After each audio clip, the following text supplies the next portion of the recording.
Welcome to The Other Storyteller, the podcast sparking conversation in the arts and media world.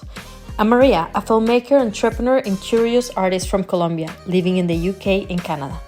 The world is full of stories of cultures, places, and people, and I want to meet the most inspiring artists and storytellers from across cultures to uncover the stories that become art. Welcome to another episode of The Other Storyteller. Today we have another really exciting guest, and you guys might be thinking, director of photography or I don't know, something very traditionally like what your mind thinks is film or storytelling. But today I brought someone so incredible and a completely different type of storytelling that is definitely very, very important to telling stories in film, but also that in its own form, it tells stories. Please say hello to Roena Ong. She is an incredible fashion stylist. She actually was the person that did the styling in my grad film back in the day, so patiently. But she has done incredible work. And please say hello. Hi, Roena. How are you?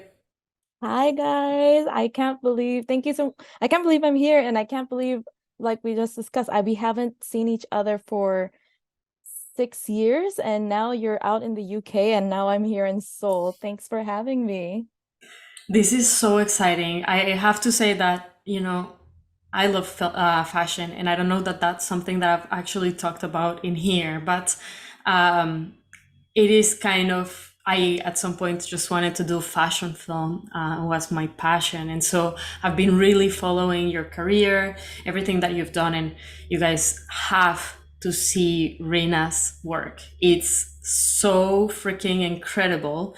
It is another level Thank of you. storytelling. It is so, I would say, almost explorative of cultures, different trends, or not even trends. It goes way beyond trend. It goes into innovation, I would almost say. Oh my Um, gosh. You speak of me so highly, but thank you. Your support means a lot. Especially like since you and I were classmates, I don't think I really have kept in touch with a lot of people who have been following my work as closely as you have. So it means a lot to me, and it's truly a huge surprise. well, I definitely think that you are out there on the fashion scene, and I have a couple other people that I also follow really closely that I met at some point in my life that I'm like, whoa, like this fashion work is just another level. And I wanted to bring you on. I wanted to have people start thinking more about the storytelling that they can incorporate into their practice as well through working with incredible fashion stylists that, you know, can take that whole idea to the next level and to not leave kind of like their stylist to the last thought. Mm. Okay, well, thank you. I'm ready to ready for all of these questions. And I'm also excited to share what I have to offer, because I think I have also my own opinions on the industry, and we're all very dedicated to our own practice, and I'm excited to share mine. I love that. And I think that it's a perspective that is not often heard in our industry. So let's dive deep into this. I want to know, first of all, what you're up to. I know you just mentioned that you are in Seoul, Korea.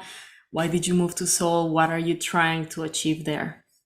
Okay, well, you're all gonna laugh at me and be like, oh my God, this girl is delusional. But in order to succeed in this industry, you kind of have to be a little bit delusional. What happened was, what gave me this idea to come to Seoul, it was always an idea in passing. Um, but I am really here on a leap of faith. And what kind of triggered it was around 2020, I applied for 3 jobs for different companies. Um, and one of them was for Gucci, one of them was for Oakenfort, and one of them was for Essence, a company based out in Montreal. And in one day, like, just talk about bad timing. In one day, I get all my rejection letters, and I was crying in my office for the longest time. And then my friend says, I really don't think your work, what you're capable of, and your work is suited for the country that you're in, maybe you should be in a place that's willing to accept much more exciting ideas or shares the same perspective you might have in fashion. And then I just said it as a joke. Okay, you know what? Maybe I should just go to Korea. And then right around midnight, I get this notification from the government saying that there is a bit of a reduction in student loans because they got rid of interest. So my friend's like, oh, maybe that's a sign from the universe. You should go to Korea. And then ever since I just set that intention, I just kept going. And now I'm here in Seoul. If anybody's going to be fact checking me on that whole interest story, there was that period, just think around 2020, if anybody still has student loans out in Vancouver, that's what happened. And yeah, basically I just set the intention to come here, and a lot of very fortuitous things started happening. And yeah, I that's love it. that. I think that intention definitely it has to be a guiding light in our day to day. And as filmmakers, storytellers, you know what? If you don't have a little bit of belief and imagination, you're not gonna get anywhere. My opinion. No, Sorry. exactly. No, you need to have some sort of purpose and intention of coming there. But I think also on the practical perspective, though, I'm sure like everybody's just like, okay, this girl's officially crazy. All right. The practical reason is I worked for 10 years in fashion business. I worked in management. I worked every department in a fashion store, from creating directives in inventory, training. Like I've done the groundwork. One of the things I've noticed, though, because I used to do shopping, I had clientele I would do shopping for this company, and I would also do private shopping myself. My clients are mostly Chinese, and they also like to shop and be styled in the same way as the Koreans do. And I think just right now with the Korean wave and Korean culture, Korean movies, Korean style, like all of that whole thing, they're really trying to make a mark to see where they sit on this world, and they're trying to borrow from other cultures. And I think what is good about being in Seoul is just like, this is pretty much going to be the nexus for a lot of cultures. And when we look back, when we're probably far older, we're all going to remember the impact that Asia is making. And at that centerfold, Korea might be that nexus. So I'm here to see what that's going to mean for me in my career and what kind of impact I can make. So that's I it. think I think that is super interesting. I really believe that becoming anticipating trends and anticipating development in an industry is a skill that very few have. And even if a lot of people had it, I don't think that it's something that people always take a leap of faith on and take advantage of that.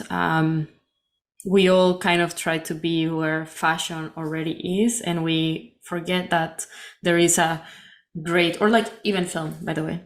But we'll always forget that, like, do you want to be a Korean filmmaker in Korea, or do you want to be a filmmaker in New York or Los Angeles? And obviously it's great to think about, Los Angeles is a land of opportunity. There's a lot of filmmakers and you definitely get a lot of that.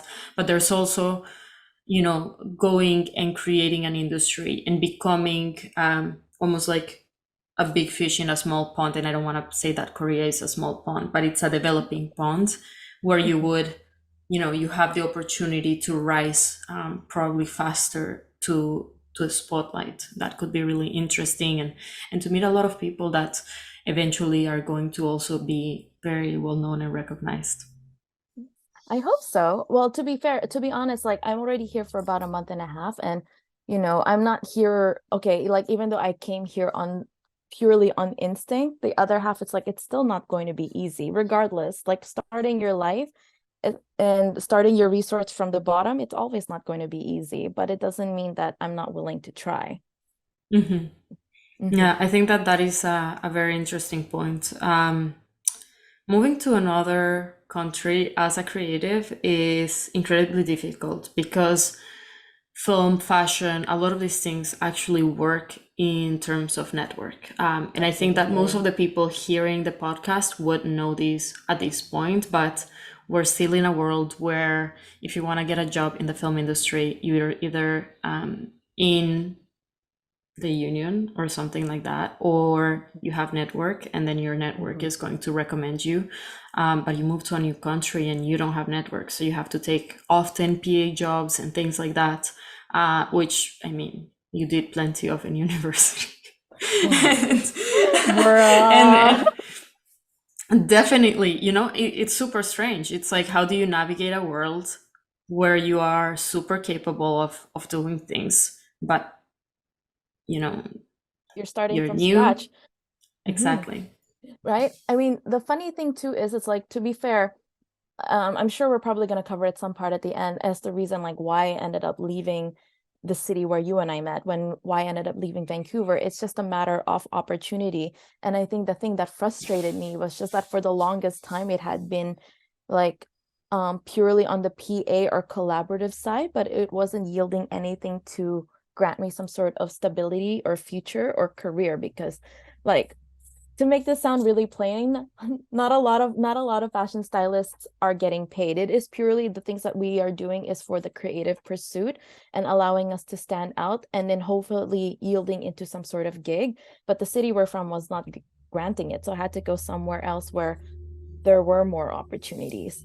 And it is really extremely difficult, because in Vancouver I had relationships with young artists, schools, designers, and brands, and professional relationships that granted me access to their products. Here, like, completely at zero, with my Korean being at a complete deficit, right? Like, I only know basic Korean, my comprehension's so, but I cannot network as strongly as I can when I'm in Vancouver.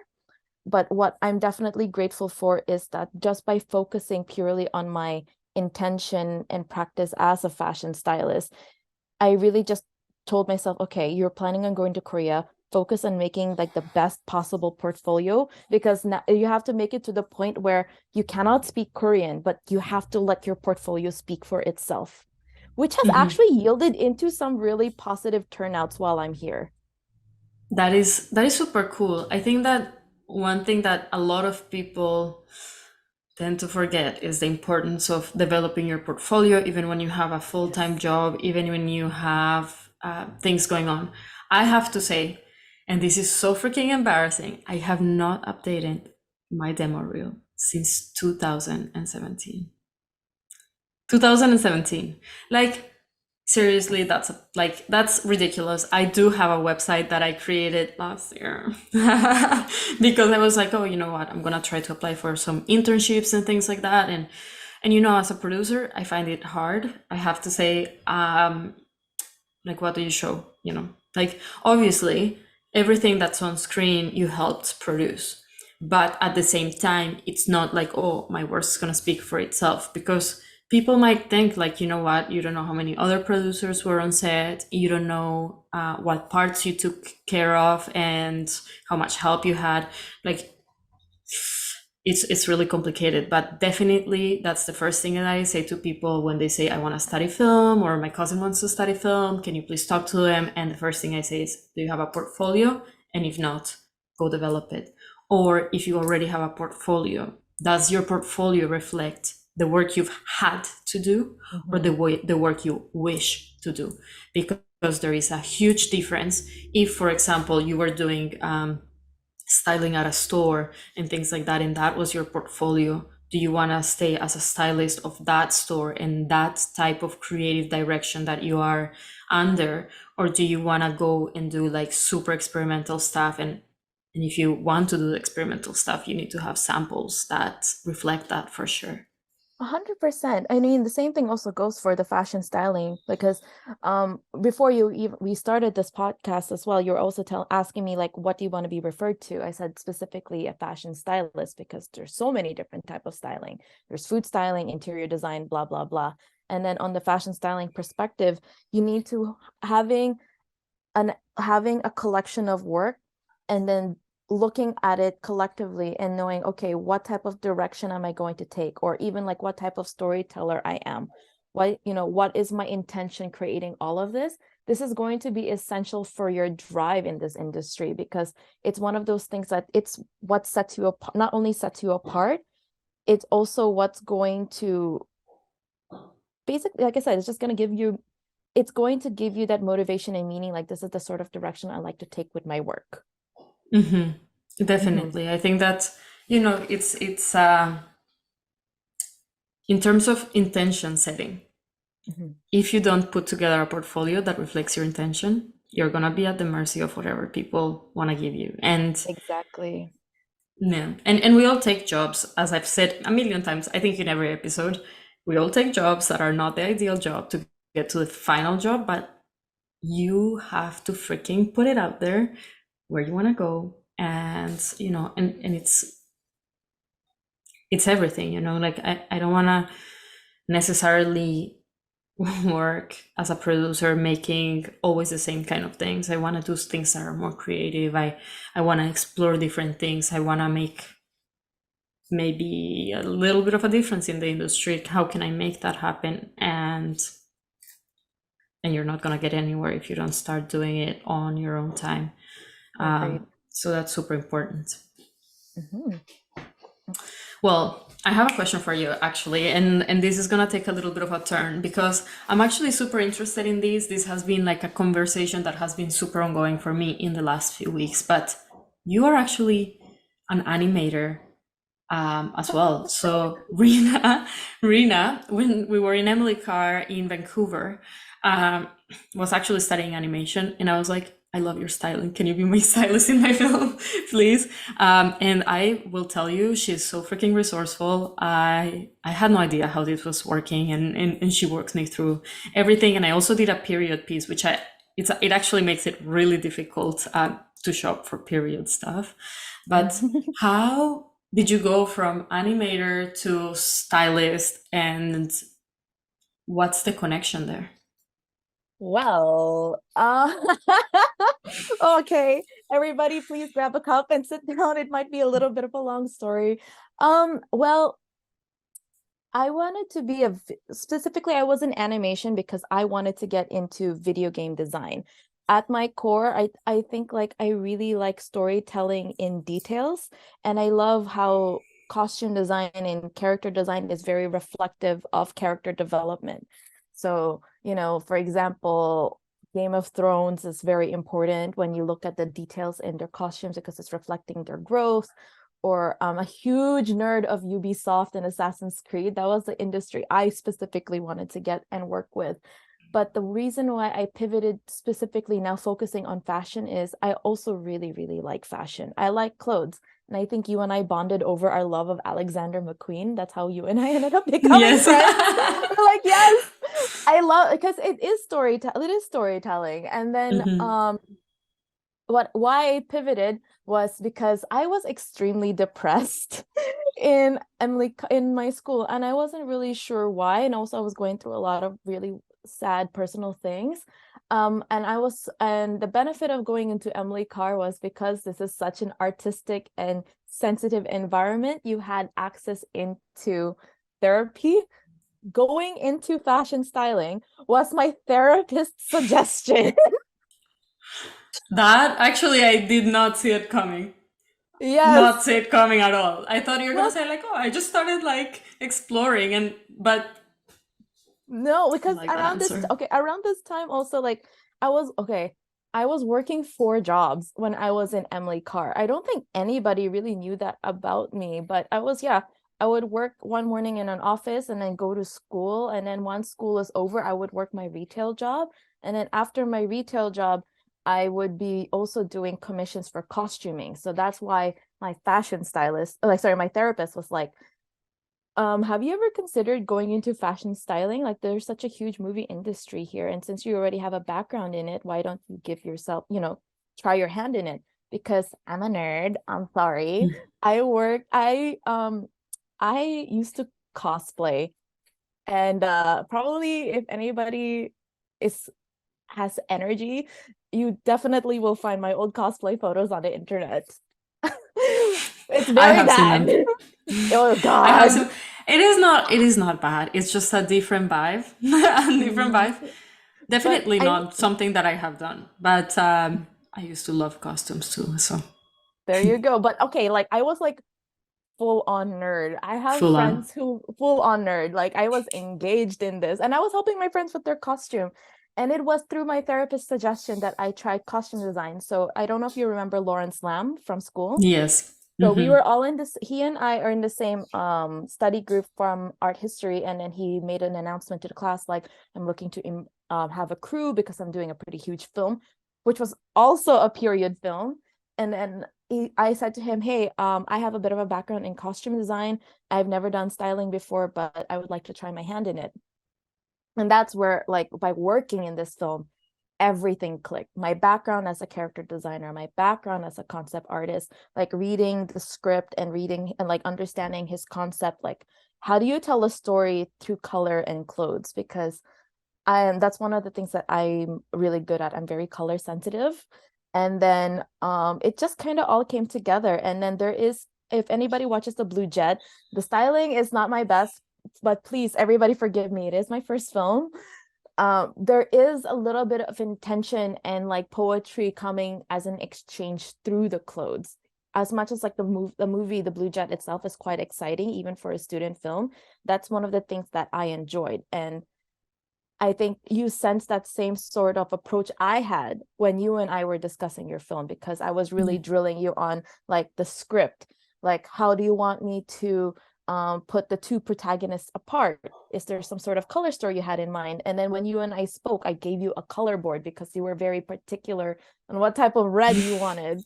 So it's just like that. It's like I said, like I'm a person who's very appreciative of details. And it's one of those little things that, you know, just like good art, you watch it once, but you can't help but want to look back at it again, because the more you look at it, the story becomes different. And that's why I love what I do. I have to say, like when I watched the Blue Jet, I was like, I need Rena to be my stylist in my in my project. I don't know. You're saying that it wasn't your best work. I thought it was incredible. Just for people that don't have a little bit of background. So the Blue Jet was, I think, was it set in Taiwan? It was a full-on period piece. It was difficult because this was set in 1970s Taiwan. Exactly. And this was during a period when Taiwan was in lockdown. So there was no images, not a lot of images of what was going on in Taiwan during that period. I had to reference a lot of like old Polaroids of Lawrence's family and also what was going on in Asia, like how were people dressing up. It was difficult, but I had fun. And you see, like there is a, obviously when you come to that, there is a part of what you're able to gather through research. But when you don't have research, is how do you fill in the gaps with a little bit of imagination and with availability of what you can get your hands on. But it was so incredible. Like that piece, I have to say, also shout out to Lawrence. So incredible for a student film. Just people that take it to a whole new level, that don't see their work as I'm being a student, so I'm gonna make this. No, I'm a filmmaker and I'm gonna make this. And I am a filmmaker that is going to school, that is trying to receive something else. Because realistically, when we all go to a school like Emily Carr, you already have a portfolio. You already have made films. Whether they're great, whether they're not so great, you already have tried your hand at whatever it is that you're doing. So I love that. I mean, like, no, I think at the same time, really, the purpose is like, no matter what you apply yourself to, you have to apply it to the best of your ability. And even if you don't do it well, you've learned something. And I think for any fashion stylist, like for in terms of advice, the best and fastest way for you to learn is working in film. It's like they drill you and you have to be prepared for anything and everything. And it really tests your ability. It really tests your admin skills and your resourcing skills. Film is such a great film. My experience in film was a great teacher, definitely. And it was a little bit for me, though, one of the reasons why working in that film was very important for me, because I was the lead stylist. I was the lead costumer, but the people working under me has been in the industry for years. And they were so kind to give me all of the tips and tricks and all of the advice. I was learning from them as well as I was learning on the job. That I did not know. I do remember that he had a lot of like seasoned industry professionals in that set, because I was in that set as I can't remember if I was I there as a camera assistant or a PA. What was I you doing were there? definitely a PA. I remember Yeah, that was a really long production. I think we were there until 3. yeah. Holy crap. It was, yeah, and it was so freaking exciting. I also wanted to just kind of put this out there. It's not related necessarily to you, but related to what we're talking about, the energy that Lawrence brought into the sets. And I think that he continues to do that. He starts with kind of like this ritual that he has, and he does like this inspiring poem, or like it almost sounds like a prayer. It's just like he just gets people going, and he's like vibrant, and that I think comes through into everything from the like acting to the styling to the DP work. But now that we're talking about this, I wanted to get your thoughts on something that I actually came to realize much later in life. So for me, I wanted to go into camera, and I loved cinematography, but I started to realize that the cinematography that you're actually able to get, it's so closely related to the set design and the costume design. You will not Yes. get the same without the correct stylist.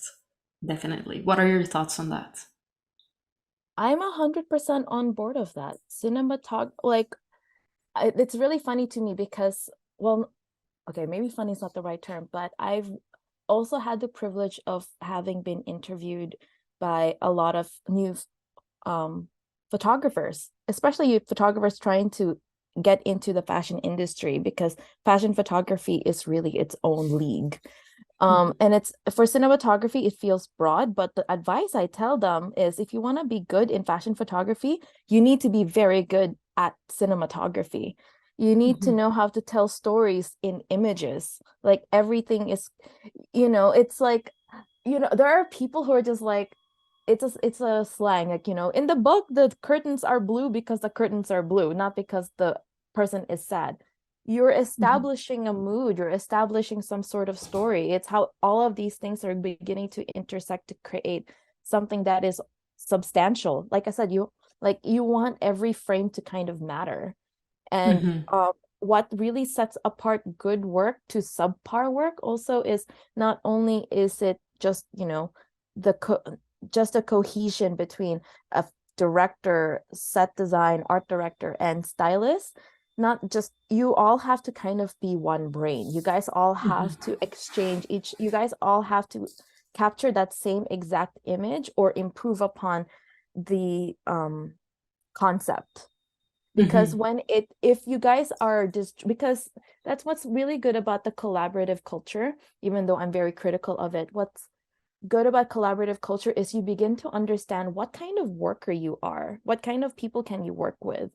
So yeah, I would say that it's extremely important, because if not, your film is just going to be like every other film. Mhm. So Definitely. like, also, it's also, which one movie is uh really good for cinematography, and it completely slipped my mind, but it's that movie about oil rigging. I can't remember. There Will Be Blood. Ah, So when people are listening, the reason why I'm bringing up this movie, and when I say like all of this art direction is coming together, I'm trying not to bring up something super stylistic or fantasy like Harry Potter or Wes Anderson. If you're going to be watching something like There Will Be Blood, yes, it's a period film. Having this cohesion in cinema, like for cinematography, cohesion between the art director, stylist, and all of this coming together to create this. What's important also is believability. That's why. And that is what's going to set you apart. You can take creative liberties in styling for sure. Like, not all of it is like, not all of it is going to be to the T of this is what they were wearing during this time period. No, you want this to be completely believable, because you want the people looking at it and watching or paying attention to be completely immersive, right? So yeah. that's my answer. And I will say something that to me, it's kind of, this is the way I see it. Mhm. Texture, Mhm. the texture of a film tells your story so Mhm. much. We sometimes tend to forget something, and is that the way that light will bounce is through the texture of the things that you're wearing. So if you're going to do something super futuristic, you're going to have a lot of really sleek and light reflecting textures. Whereas when you have something that's a little bit older, that you're going to have that kind of like rich fiber clothing. And that is Mhm. what gives that, in a way, like a grime to Yes. those films. Like There Will Be Blood, like how could you set that up if you didn't have very textured clothing that almost resemble that soil that they are going through? Like it makes such a huge difference, such a Mhm. huge difference when the person that you're working with really, really, really understands periods, not just as a period thing. Like, like it's not the same in getting a cotton shirt made now in H&M that has never been worn, as something that has been worn, that has that texture that I remember you drilled on me quite a lot, and I only understood it after. Yeah, when we were doing your film, right? I think what did I did, I can't remember what I did in that film, but all I remember was I had a lot of fun despite a lot of the chaos. And my most memorable memory was that it rained the night before, and and there was still wet snow, and I was lugging like two huge suitcases, and the poor people who were carrying my shit, they're like, "What's inside this?" Fur coats. They're all fur coats. They're like, Yes, "What?" Yes, because we had like the fur coats and the really thick wool stuff that you were like, yes, Maria, you cannot buy it at H&M. You have to no. go get it from like like what was it, like a I went to consignment store kind of yes. thing? I went through Community Thrift and Vintage when they used to have their unisex store. Right now they focus more on their smocks, and they have another location. I don't remember. But yeah, they used to have all of these grandpa sweaters. And then I also had to get like these really old denim as well. And then when we were trying to find boots, I'm like, no, we can't find new boots. They need to be like somebody has worked in these boots, or else it's going to stand out in the rest of the Mm-hmm. crowd. Things like that, Yeah. right? Texture, believability, pay Believability. attention. Yes. Exactly. And I think that that's something that really, like, if you're just making a film and you want to get it out of the way and whatever, like, it's not going to look the same, my friends. It's not going to look the same. You're going to be like, something's off. It's probably that. It's probably the fact that nobody has ever worn those clothes. It really Mhm. makes such a difference. And I think advertising is different a little bit. Like, you can get away with so much because everything can be brand new. But film definitely can't. And with that said, I do want to make a parenthesis because I know there's a lot of people wanting to make films, period films, that the prices of making a period Mhm. film can be very prohibitively, because you cannot just have people wear whatever they have at home, but you have to get costumes. And I remember I was a broke student, and I had very little money to make. Actually, like, it cost me a good money, but I just don't want to tell the story because I think it belongs to you. But how were you able to help me afford making a period film with no fucking money? Thrift stores, baby, thrift stores. And I really think thrift stores. What I did though is because the store that had all of these old denim and sweaters, which would cost significantly way more now, by the way, Mhm. they allowed me to pull their pieces at 30% of the cost, as long Mhm. as obviously everything comes back in the correct condition. And that's what helped me save money on your end. And then also I was borrowing pieces like from my neighbors who had old like all of these old pieces, as well as from yours. And then really my background as a cosplayer and in costume design also came to play, because like all of these old shirts, like I was deliberately, DIYing, aging them. Mhm. And then in the Yes. industry anyway, you have people who do that as a profession. They age pieces, right? But then Mhm. yeah, you really have to be crafty. And also in my industry too, like, one of the things, it's the same thing with styling too. What really is going to keep you afloat is your ability to have resources. If you don't have resources, you have to find a way, because in a professional setting, especially in film, what I notice a lot with directors is I don't care how you do it as long as you get it done. Yeah, 100%. And Yep. I will say, okay, let's put it this way. I think that there is, I don't know how you do it as long as you get it done. That I have conflicting feelings. Like if you're in I a do big too. film set, like I totally understand why. Because if you were to get super micromanager of everything that's going on, it would be impossible. But I think if you're making a short film, or like, if you're making a period film, you should really work closely with your like art department. Like these people are doing work that is so complex. And even with my film, say, like, I learned so much from what you were doing. Like, to kind of summarize what we were doing, we would go to the stores, we would select the pieces, and then we would pay like a loan fee, like a loaning fee, and then bring it back to them. And then whatever we didn't bring back, because I think I ended up with some things at home that I just found later on in like equipment cases, I just paid for that. But that actually gives you tools to understand how you're going to be able to make your next film, because they also, like, those consignment stores have things that are not so old, so things that people could wear today.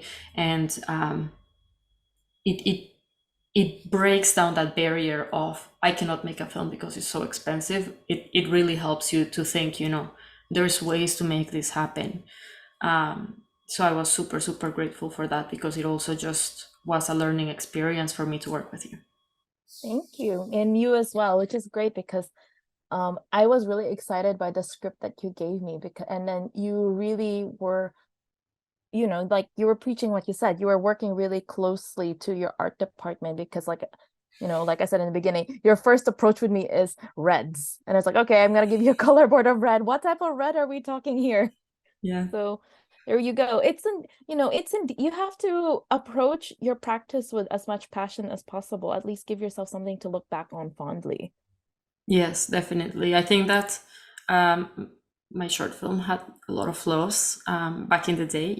I was not as experienced, and I was trying to tell a story that now I realize is like a Spanish language film. We talk differently. We understand the subtext of the culture is quite different from Canadian or American, and it had its flaws, but like I have never learned from something so much in my life, and I will always take that. But okay, let's set a little bit of a chapter break, because I want to talk about your current work. I want to talk about your fashion work. I want to talk about your super conceptual work, because it's freaking mind-blowing.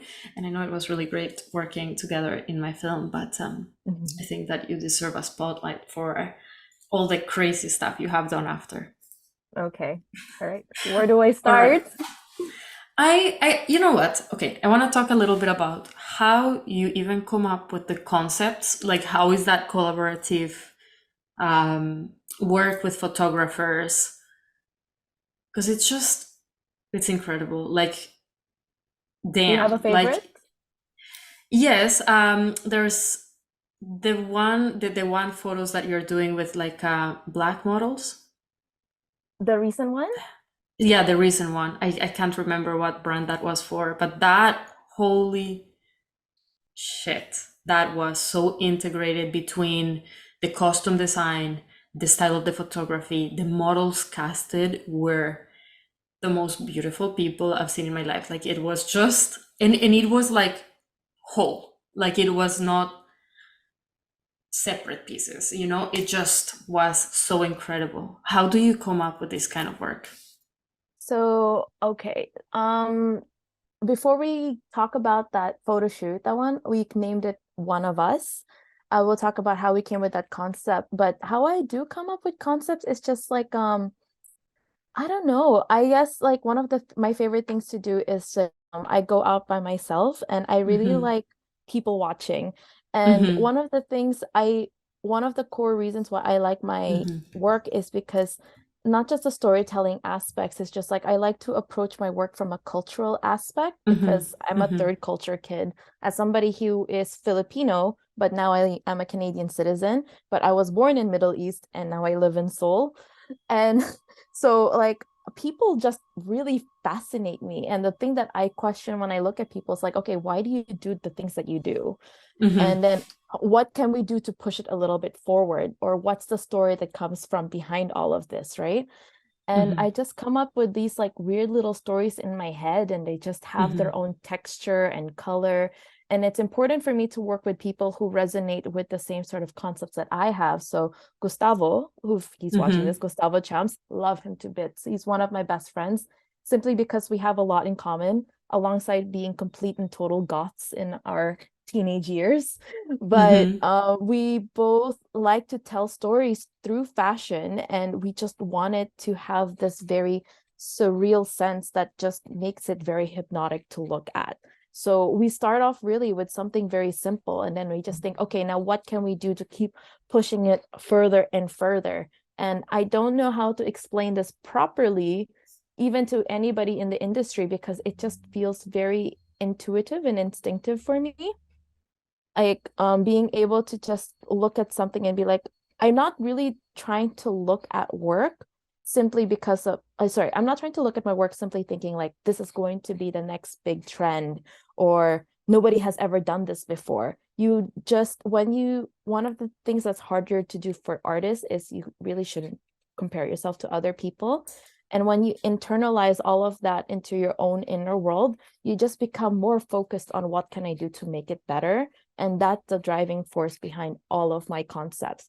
I know they're Mm-hmm. all like a little bit crazy, but that's just what's going through my head. Like what do people do what they do? Okay, now let's make it into a story. Okay, let's push this further. And then my background as a character designer comes into play, and I start sketching all of these people and I sketch different designs. And then that's where my background really, really helps because I'm thinking about, okay, in one look, he's looking this, and then one look is looking that. You want to look at everything to be cohesive as a story, and viewers can start to apply their own narrative to it, despite my intentions. So that's how I come up with my concepts. As for the fashion shoot for one of us, so for example, one of the things that my family had and I had done in 2022 was we moved to the suburbs. And I kind of wanted to do a really interesting take on the suburbs, but I wasn't sure how to approach it. And I pitched this to Gustavo, but he's like, okay, get your idea a little bit more cohesive. And I'm really inspired by photographers like Nadia Lee Cohen and Petra Collins. But then I really wanted to make it mine, figure out how to make it a little bit different. And the story I had in mind was it came to me when I was walking around my neighborhood. And what I love is everybody in my neighborhood, and this is in Richmond, they're so unique. I have a neighbor who really loves Tim Burton. So his entire front yard is filled with Tim Burton things. I have a Oh house my that's God. completely pink. Yes, I have a house that's like completely pink, and so when I was in the photo shoot, and then I have another house where they never take down their Christmas trees, and then Mm-hmm. yes, and then I have another house where she is probably an artist because she keeps a lot of white miniature sculptures on her yard alongside some three like she has three scarecrows. So I Like real know ones. like actual scarecrows, and she would dress Oh, them that's up so. in different it's kind of creepy, but she would dress them up in different outfits too, depending So on the they're just season. there chilling. They're just Just chilling like, on the yeah. She has how like big is this this house? it's like it's like okay, just think of the most Tim Burton like suburban single floor house with the greenest lawn ever and a white picket fence.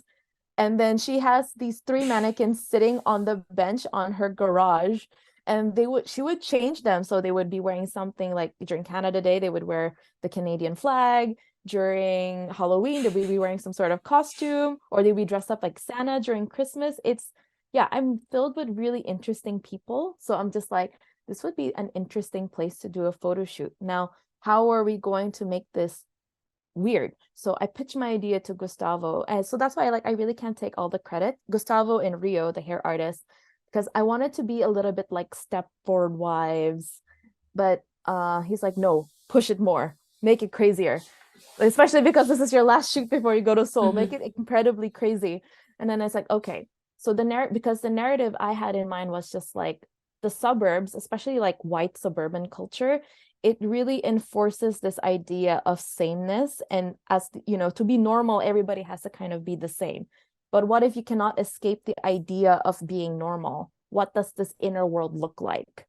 So Gustavo pitched the idea, like, can we have some cosplayers?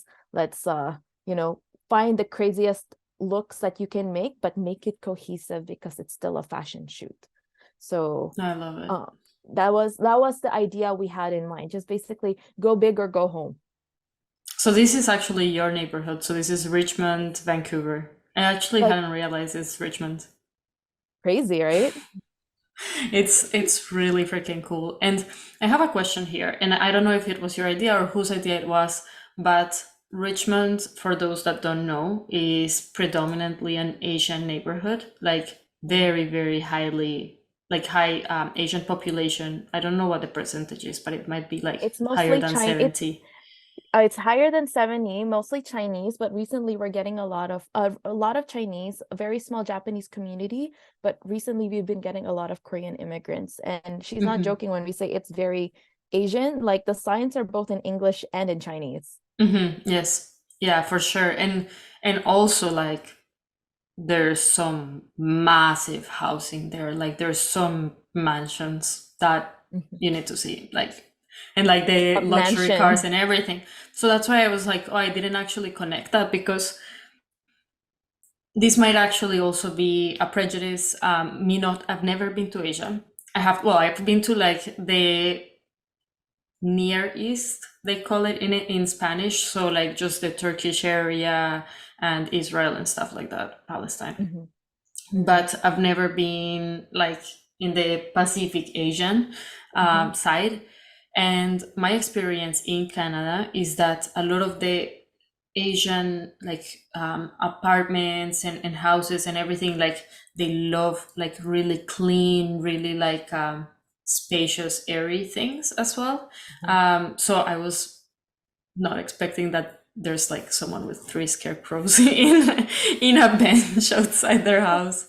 Okay, well, the house that has the Christmas trees on is owned by the like a Chinese family. They have their Christmas tree out and they have their own patio out front just so they can specifically play mahjong, and they're all very sweet. And the one part that surprised me as well is like when we were having this photo shoot, my neighbors were really nice. Like my Chinese neighbors were like, "Whoa, what the hell is going on?" And they were so kind to offer us benches so every one of the crew can actually sit down because we were doing it in the middle of the heat wave.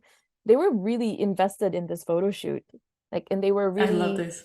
yeah, they were really giving kind feedback. But in terms of maybe the perspective people have of like Asia, I think also because in our school we were surrounded with a lot of East Asian affluence, like people who are exchange students or they have money, right, to be there. But the people in Richmond, the one thing is like, yes, there are rich exchange students, but I would say that's like 40% maybe are like rich exchange students, but 60% of them are actually straight up immigrants. There's a lot of like self-starting businesses out in Richmond, and they're just out there like pretty much renewing their lives. So I think at least that's probably why we got a really good and positive feedback from the neighbors to do a public photo shoot in the middle of the street like that, is because they're like, oh, we're out in the West, this is so new to me. And they did it with such an enthusiasm. I love that. I love that. You know what? It's with photography and film, you either get the Karens of this world, and I'm gonna get canceled for saying this. It's You okay, don't either worry, we get appreciate this. the people that are like, why the fuck are you shooting in my front lawn? Like, I don't want to be anything. Like, they feel like they're being surveyed, and like, I could give 0 Fs about it. Like, I'm like, oh darling, this is yes, your house is private property, but shooting into your house is not private property. So I'm really sorry, but like, I'm not gonna take a photo of your open window. Like, I don't care about the inside of your house. Like, it's a street, you know. But then you also get sometimes like people that are so enthusiastic, they just like wanna see and things like that. I was just in Turkey, and obviously quite different, but I was shooting at a bakery, and the people that were bringing in their bread, like they could just bring the bread and whatever, and they were not in the shot. But they all just like chilled out. Like there was a crowd of like 30 people watching the camera what we were trying to shoot, and it's just, you know, it's normal, and it's exciting, and people were like showing us like, oh, they also have tobacco leaves here, like, do you want to shoot that as well? And I love that, like people really supporting like the filmmaking or the creative and stuff like that. I love it. Well, I understand both sides of it, because it can, like, for some people, it can feel it can feel invasive, especially Yeah, without true. any sort. So I totally understand that. But at the same time, though, like, we're not even filming your house, we're filming the street. Yeah, exactly. I'm not saying like I'm shooting, I'm sitting down in your front lawn and I'm taking a photo into your house. Like definitely No, no, not. Like no. for that you need permission. Mhm. And you actually don't, but you ask for permission. But But some otherwise, people are don't. super sensitive. No, don't worry. I totally get it, because we nearly got into a lot of trouble making this photo shoot. I don't want to disclose any. Well, basically, like, yeah, we did get into a little bit of trouble doing one of the photos, but then we decided to move it off into the other side of the property, and then the shoot went smoothly. And then a lot of the people, because I'm an overthinker, a lot of people in my crew is like, Reena, please stop overthinking. You're gonna be totally fine. But Yeah. yeah, it's in my opinion, it's a give and take. But I was definitely very lucky that pulling off this shoot was a complete success, because my neighbors were very supportive. That's it. And I want to say to people, you're probably hearing this conversation and you're thinking like, oh, like they just did it for fun. It's gonna look normal. Like this is a freaking campaign. Like it looks incredible. You have to see it. It's like the quality of the production that people are putting out there on their spare time to create a portfolio is what you would expect to see in billboards. Like this is the work I see going forward in fashion, which is a lot more explorative, a lot more creative, and I want to say something, parentheses, I worked in advertising, and the reason that I went into advertising is that I just freaking love how it can be, in some occasions, not every time, so crazy. You just do crazy shit, and someone pays for it. That's the Cancelled important part. again. I mean, that's like, yeah, that's kind of how it works. The same thing also happens in fashion editorials. They just give you a budget to work with, and they're like, here's money, make me a Yeah. story. Yeah. And I think that's the thing, like editorial fashion. I remember when I was a model, we remember these times. Nobody would believe now. Nobody would believe now. But I always got told, like, you know what? You're gonna get paid pennies for editorial. Pennies. You will Yes, get paid a lot to do like commercial. either sample works or like what's the name? The books. The book that you have like all of the clothing and then they just take photos. Oh, like catalog? Yeah, catalog. Yeah. I can't believe I forgot that. Okay, catalog work pays a shit ton, and people actually Yes. don't think about this. Editorial pays pennies, but you're Yes. not going to go and be like, look at my catalog work. It's great. I'm a great model. Like, no, because I mean, you might have it, but they can tell from your measurements if you are good for catalog or if you're not good for catalog.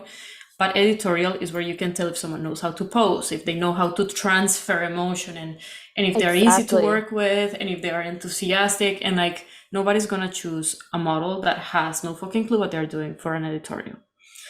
Yeah, on the topic of models, yeah, I mean, like, well, I don't want to diverge off of it, because I can really talk about it on and on, and especially when you want to tackle something like fashion. Like fashion, yes, we want fashion to be diverse, but number one, you have to have charisma, and you need to know how to pose for your body, and you need to know how to transform. Like, you know, you're not gonna survive in this industry trying to copy the Kardashians.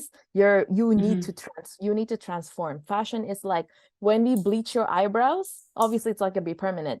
You know, you can't be like, I can't do that, it's going to ruin my image. Honey, this is fashion. We don't care how, like, you're the one, your body's telling the story. We have to bleach your eyebrows for this. Things like that. Yeah. It's, you know, you're not there to look pretty. You're there to tell a story. Yeah, for sure. Obviously, like they let you know that they're gonna bleach your eyebrows before Of course. But beforehand, or they tell you that there's gonna be extreme permanent changes or things like that. But yeah, well, obviously. semi-permanent.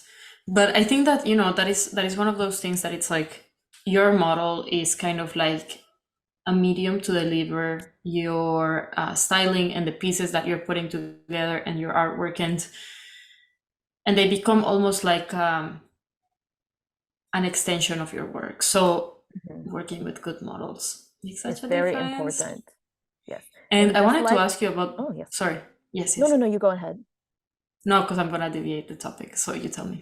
Okay. Well, no, okay. Well, what I was going to say is just like, you know, for your practice in filmmaking, or even like in my role for like filmmaking, photography, fashion styling, for models too, this is why it's essential for you to also have a good portfolio. 100%. 100%. You're Not gonna on get some selfies. people. You get some people that you go and you do kind of like test shoots with, and like more like chill stuff, and then as the day progresses, you end up doing some editorial weird shit.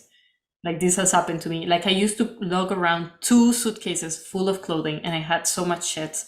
I'm a different person now. I still have a lot of stuff, but but I You had, downsized. yeah, I've downsized. I just became like, I don't know, I've changed in my ways, but I used to lug around 2 suitcases full of clothing of all kinds. I even came with my own makeup just in case that something was not happening, my own hair tools, everything. And there were times that I came in for like a very like people that wanted to start doing books for like models and stuff, and they were like, oh, I just need a few models to show that I can do this. And by the end of it, it was the craziest shit. Like I was like covered in colored paint. Like it was so fun. I loved it. But now I'm gonna deviate this. It's still on the topic, but for that specific shoot, so you're telling me that you shot in Richmond and everything like that. I am kind of interested where using people of color came from, because like the models, striking, it's just so captivating. But I want to know like how that became part of that narrative. That was Gustavo's idea, and also that that was essential because a lot of the pieces I'm doing and the styling I'm doing are crazy. And then there's this saying, and colorful, and which is funny because everybody's now trying to be super edgy. Well, anyway, Y2K edgy, but okay. That's another topic for another day. But basically the reason why we chose people of color is because this narrative of suburban lifestyle is very inherently white. So it's also kind of thinking like you can also put yourself, from my perspective, is putting yourself maybe from a perspective of an immigrant integrating into suburban culture. That's probably the story that you can take. But having Sudanese models was Gustavo's idea because practically speaking, these pieces are clunky, they're so much texture, they're large, they're shiny, and they won't look the same way on a model who is probably 5'6" or 5'7". We need women who are going to be towering over us. Like they're gonna be wearing heels and they're 6'2", right? Yeah. We need them to be tall. We need them to look like real fashion, like, you know, stereotypically fashion models, even though there is a cry, like we understand that there needs to be diversity in fashion. That is important. But at the same time, though, what we need is people to deliver the impact that we intend. And because I guess it's a matter of, he said, like, it's a matter of proportion. And Gustavo has been really essential in my growth as a fashion stylist. So Gustavo, if you're listening, I love you.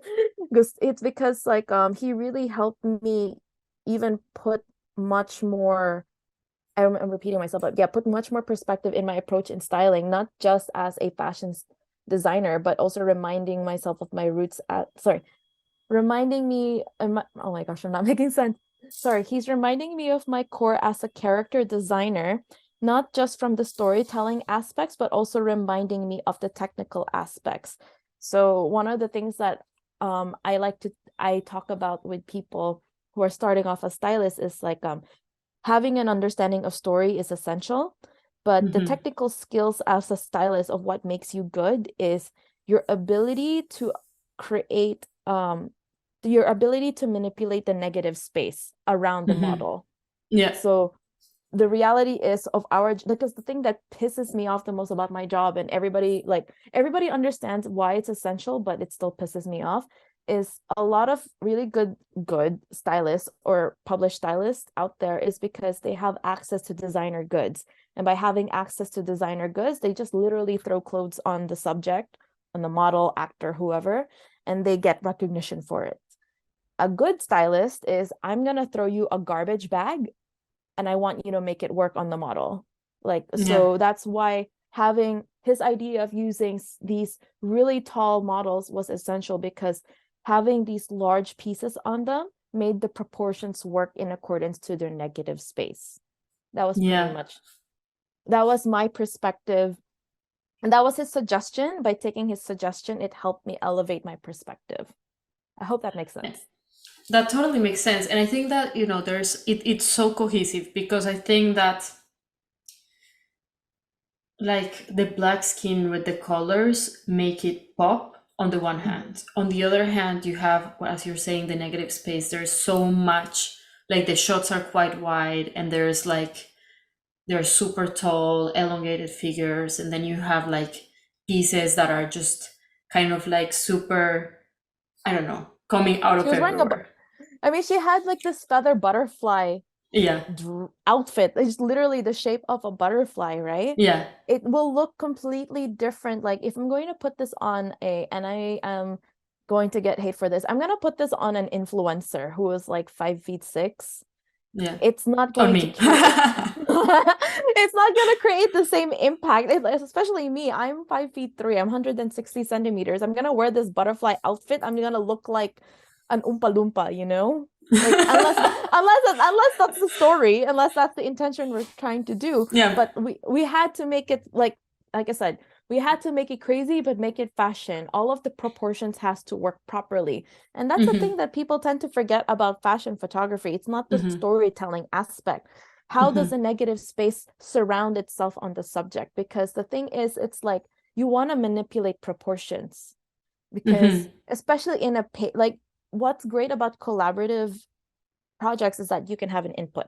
But then in most cases, the director's going to say like, okay, this is our model. And I'm going to be like, oh my God, this model is 5'3". Well, I want her to wear something crazy. So the thing is like, I'm just thinking, okay, she's short. They want her to be in really dynamic silhouettes. How am I going to make this work with her proportions? Because I can't just throw crazy things on her. It's just going to look horrible. You have to think about the negative space. So that's essentially like what was going through my head. So choosing Black models, in the end, it ended up having a story impact. But then for sure. With Gustavo's opinion, it had more of a technical impact. And then all of them just came together.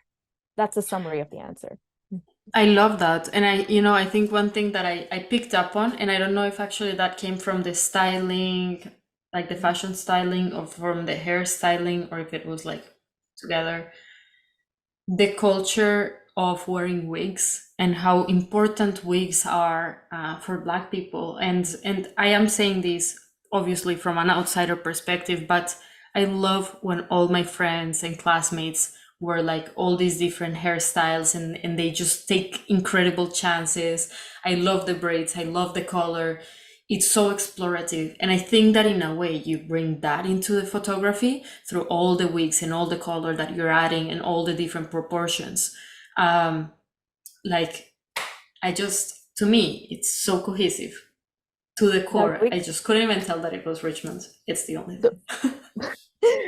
Well, the wigs were we're a push and pull between Gustavo Rio, the hairstylist, who is a god, and myself, because Gustavo gave me really good feedback as well, because I was in a very hesitant creative direction perspective, because in a collaborative effort, it's truly collaborative. Like there's no really true, like there is one idea, but there's no real director, and I didn't want to feel like I was stepping on anybody's toes, especially in an industry where everybody really takes their job seriously. So I wanted creative input. But Gustavo's opinion to like feedback for me, sorry, was that I need to really be very straightforward with what I wanted. So it was really a push and pull. I created some sketches of what type of hair I was imagining these models to be wearing. But it was Rio who took it a step further. I didn't like, I gave him an idea, but then the rest I never touched. I love that. And I think that, you know, I love how you're saying this. It's kind of like acknowledging all the people that are in a photo shoot. It's really easy to take, like, you know, like not even take responsibility or like the praise for something, but also to just kind of like go with, okay, yeah, this part that I did was so great. But, you know, the greatness of what we do is a cohesion between all of the works from everyone, and you have to trust all of your crew, or at least the main people, the decision makers, to really like impact the way that things are gonna look like, because you all have to have the same, you have like a shared vision, you know, like it's a vision that it's not the same, but is shared in the sense that you have the same goal at the end of the day. I love that. Thank you. I'm going to take this into kind of like the end of our conversation, but I definitely would love to have you again and share more, because I think that, you know, for people really listening to this, I know a lot of people love the kind of like fashion part, and then they don't know how to get into it. That a lot of us, you know, like love fashion, video, fashion, everything, but we kind of stay on the outside. But this is super, super special that you shared. I'm gonna start with my crazy questions that people dread and love. I think that don't think about it too much. What would be the advice that you would give yourself when you were starting in this fashion period of your life? To be honest, I don't think I have. Okay, number one, okay. I felt like I did a really good job when I was starting out, because I really just did it purely out of self-initiative. Like, especially in a city like Vancouver, where there's zero sort of like cohesive resources in helping you get into fashion. But I just really put my hand through everything from retail, growing into business management, working from like in a fashion design house. Like I really took initiative to learn as much as I wanted to. And I think by setting that intention, you will just deliberately bring yourself to places where you never thought you would. And I have another question. So you're quite eclectic. I have no idea what you're going to answer, by the way. I want to get something that you think people should go and listen or hear, or like just any art, anything, art medium, choose. What do you want people to go see today? Okay, number one, get Crunchyroll and watch anime. I'm Yeah. not joking. Really watch anime. It's a matter of storytelling, right? But then there's like some really, really good anime where they really take into account the details of storytelling, like and subtleties of create, because the thing that separates anime from Western media is that it's all about creating the textures of world building, right? Even if you watch romance, it's very corny and campy, because you're just like, what the hell? They're just holding hands and suddenly there's drawing of roses everywhere. I mean, that's the point. This is the textures of the emotions that they're creating. That's what you want to do, and that's what you kind of want to recreate. When you look at an image, what does it make you kind of feel? Does it excite you? The other half on the subject of world building is my favorite video game is BioShock. the entire series, I can literally play that for the whole month, which I did before I left because I didn't bring my PS4 with me when I came to Seoul. I'm like, I'm gonna play all my favorite games.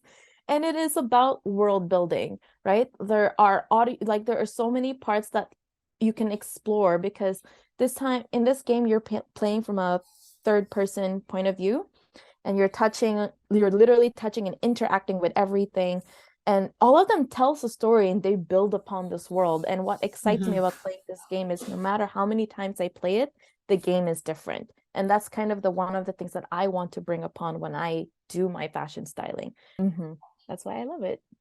It's so great. Okay, now another question that I think is gonna be the crazy one, which people always get confused about, but I am hoping that you have a good answer because all answers are good answers.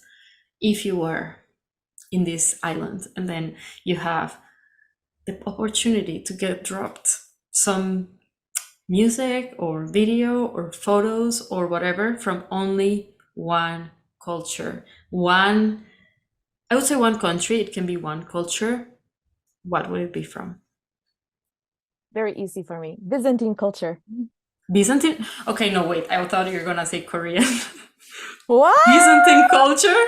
Okay, you have a little explanation to do here. Byzantine culture, just because it was a cultural melting pot, and they're trying to see what they can do to accept different cultures and different religions all at the same time, while trying to see what they can do to remain inherently, I put air quotes on this, Roman. And because of that, it was creating so much of a push and pull.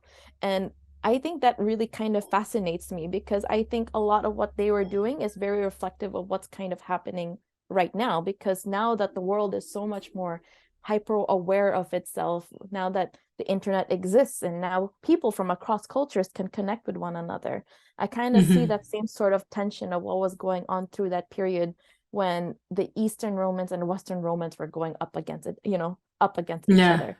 So They were completely different, yeah. They're completely different. And I want to, like, that's one of the things that I kind of want to explore, like the tension, like that cultural tension of what was going on during that period really, really fascinates me, because it also ends up impacting into the Renaissance period and medieval period. Definitely. I think I love that answer. I am very passionate about that actually as well. And I was just in Turkey, so. But yeah, definitely. I thought it was gonna be something quite current. Not gonna lie. I mean, like here it is, like, for me, history is just very fascinating to me, because like history is just excellent PR marketing and telenovelas to me. But Yeah. I think just it really is. But Byzantine culture is it's just fascinating, because there's still so much intrigue that needs to be resurfaced, because unfortunately a lot of aspects of it have been lost. But it's really exciting and interesting for me, and I do want to visit Turkey someday. I want to go visit Middle East again someday, and all of that stuff. It's very fascinating to me, that's why. I love it. Definitely. Well, if you ever move to this side of the world, you're gonna be quite close. Wait, you mean moved? Well, I'm already considering what it would take to move to the UK, so maybe not for long. Well, we'll see. I'm hoping that you come here and then we'll reunite. Yay! Oh, well, let's hope that I do really, really well here first. So that's the most important part. Yes, that number one. And I will be watching you closely, watching your steps. And everyone, please look at Reena's Instagram. Reena, can you give us your handle for people to look you up? I have to look it up because I decided to do something really silly and make it really cute. You can do my professional portfolio, which is at ROENAONG.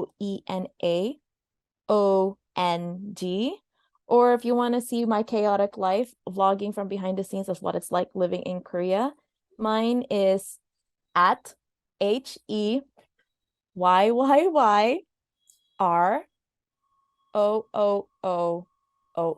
Basically, it's supposed to say hero, like hero.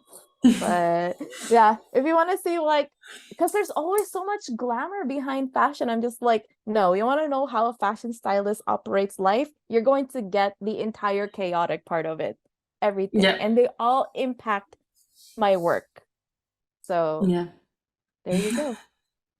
I love it. I love it. Thank you so much for being so open, for sharing all of this with us, your thought process, your process through creating storytelling, working with people, also kind of like the struggles and the good parts of being a stylist, becoming a stylist from a different point of view. And I think this is going to be really helpful for people that are potentially thinking about that, or that are about to start embarking on making a film and thinking about the kind of styling that they want to do for their film. Thank you so much. And I really hope you enjoyed this as well. That's okay. I'm so happy to be here. Thank you for having me. That's super lovely. And then until the next time.